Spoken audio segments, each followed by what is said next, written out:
آپ میرا نام لے کے مجھے جواب کرے. سوری کیا نام تھا؟ مشکار. مشکار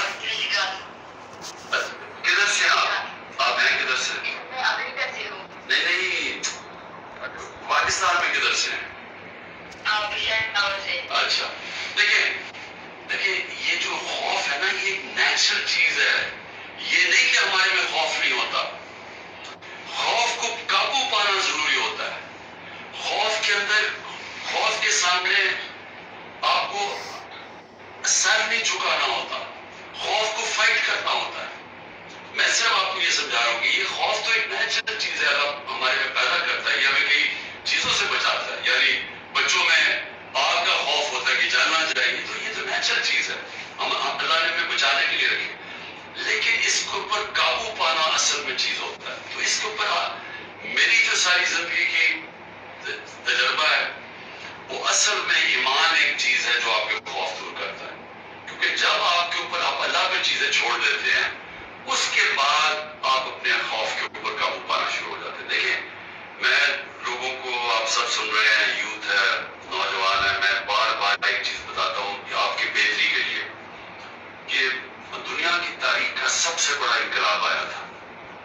یہ پلیز آپ پڑھے لکھے ہیں, باہر بھی بیٹھے ہیں, یہ ضرور اسٹڈی کریں. 625 سے وہ انقلاب 622 سے شروع ہو گیا تھا مدینہ کی جب نبی صلی اللہ علیہ وسلم نے ہجرت کی. لیکن 625 میں صرف 313 لڑنے والے تھے. اور اس کے 11 سال کے بعد یہ ہسٹری آف دا ورلڈ کے اندر لکھا ہوا ہے. یہ ایک تاریخ کا حصہ ہے. یہ کوئی کہانی میں نہیں ہے. 313 لڑنے والے تھے جنگ بدر میں 625 میں. 636 11 سال کے بعد رومن ایمپائر جو کہ سپر پاور تھی وہ ان کے سامنے کولیپس کرتا ہے یارگو کی جنگ میں جب جو خالد بن ولید کرتا ہے. اور اس کے اگلے سال جو سیکنڈ سپر پاور ہے پرشین ایمپائر وہ کرسیا کے اندر ان کے سامنے گر جاتی ہے. اب مجھے یہ بتائیں کہ اس کا کوئی ایکسپلینیشن ہے؟ یہ کتنا بڑا چینج آیا ہوگا کہ وہی لوگ جن کی حیثیت کچھ نہیں تھی ایک دم دنیا کے لیڈرز بن گئے. یہ سمجھنے کی بات ہے. یہ ہے ایمان کی قوت. یہ لوگوں کو ٹرانسفارم کر دیا. ان کے خوف ختم ہو گئے.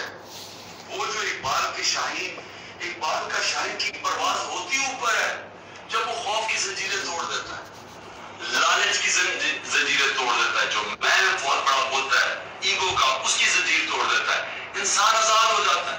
اور جب آزاد انسان ہوتا ہے وہی بڑے کام کرتا ہے. اور انہوں نے یہ جو اللہ بار بار کہتا ہے قرآن میں کہ نبی صلی اللہ علیہ وسلم کی سنت پہ چلو, تو وہ سیکھے تو صحیح ان کی زندگی سے کہ انہوں نے کیسے انسانوں کو ٹرانسفارم کر کے ورلڈ لیڈرز بنا دیا تھا. اور یہی میں پاکستانیوں کو بتاتا ہوں کہ ہم وہ ملک بنے تھے جو ہم نے ہمارا آئیڈیل تھا مدینہ کی اسلامی فلاحی ریاست. یہ ہمارا آبجیکٹیو ریزولوشن ہے.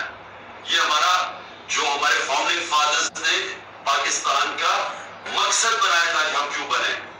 تو ہم وہ جو جس ریاست کے اوپر جو ہم فالو کر رہے ہیں اس سے ہم نہ اس کو فالو کرتے ہیں نہ سیکھتے ہیں, نہ ہمارے اسکولوں میں بتایا جاتا ہے, نہ ہماری یونیورسٹیز میں, نہ ہمارے انٹلیکچوئلز کی بات کرتے ہیں. کیونکہ یہ جو ٹرانسفارمیشن ہے یہ جب تک ہم اپنے اندر وہ چیزیں نہیں لے کے آئیں گے, وہ بیسک پرنسپلز عدل و انصاف فلاحی ریاست جو انسان اندر سے آزاد ہوتا ہے لا الہ الا اللہ سے, تب تک ہم اس مقام پہ نہیں پہنچ سکتے. تو میں صرف یہ آپ کو اوور آل کہہ رہا ہوں آپ کے لیے کہ دیکھیں یہ ٹرانسفارمیشن انٹرنل ہوتی ہے اندر سے. باہر سے عدل اور انصاف سے آپ لوگوں کو آزاد کرتے ہیں اور پھر آزاد لوگوں کی پرواز اوپر ہوتی ہے.